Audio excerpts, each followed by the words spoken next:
There are a lot of reasons why people behave in certain ways, and many of these reasons are related to the things that surround us, like artifacts that are also designed in certain ways. So design is deeply entangled into our everyday life, and it is always connected to the social sphere. That's why we might also think about design as being related to social change. I am for sure not the first one to think or talk about that. Design's role in shaping the future of our society has been discussed by others before. But still, sometimes we seem to lack of some good examples of how design can actually enable this change. I recently presented two of our current projects. One is a mobile application developed in the context of deaf and hearing impaired communication.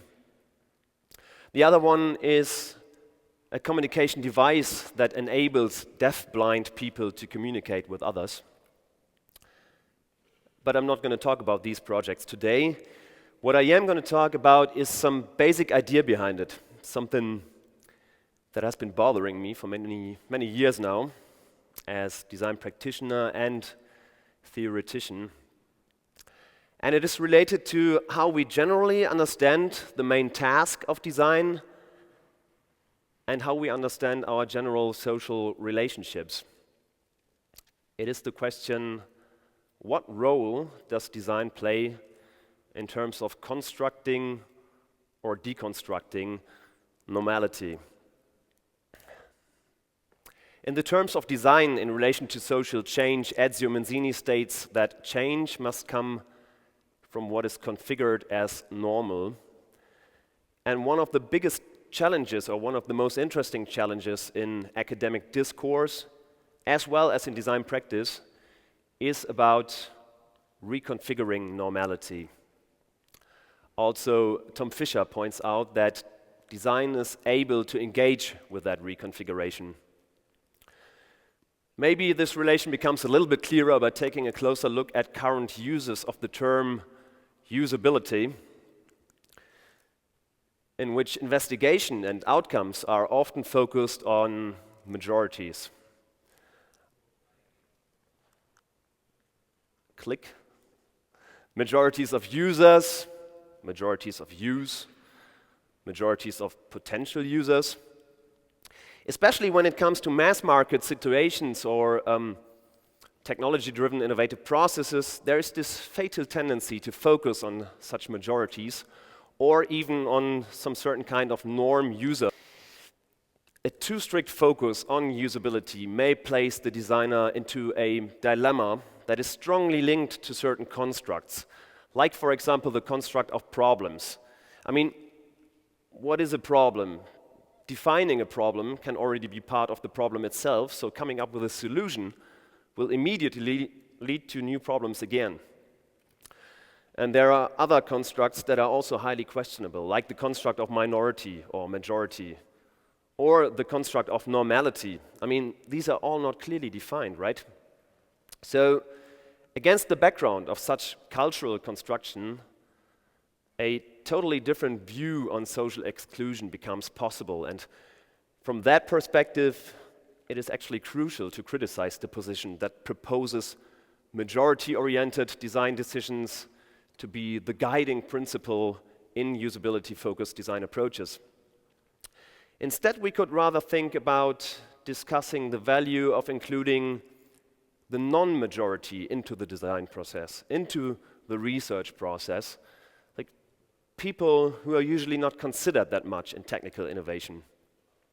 Like we did in the projects I mentioned in the beginning, in these projects we worked together with people with different disabilities, and we kind of deframed the initial topic. We did not take disability as a problem to be solved, but instead we took the individual skills of or in the participants' communication as a starting point to think about new ways of interaction with technical devices.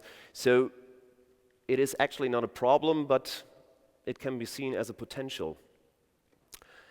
And if we get a deeper understanding about the impact such assumed design problems can have, we might be able to come up with or to produce new knowledge on the interdependence of at least 3 elements that are related to the cultural construction of normality, the social exclusion or inclusion of human beings, and not least the design of, well, in this case, technology-related products or product innovation.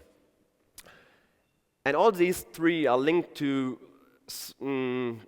to really fundamental questions like, how does the versatile use of technology change our social life?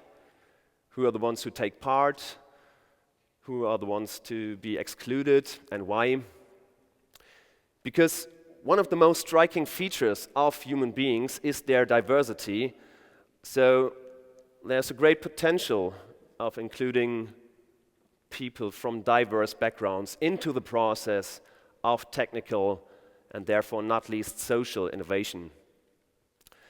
And to sum this up, it can be different backgrounds, of course. It doesn't have to be, it can be social backgrounds, different cultural backgrounds, gender-related backgrounds, demographic backgrounds.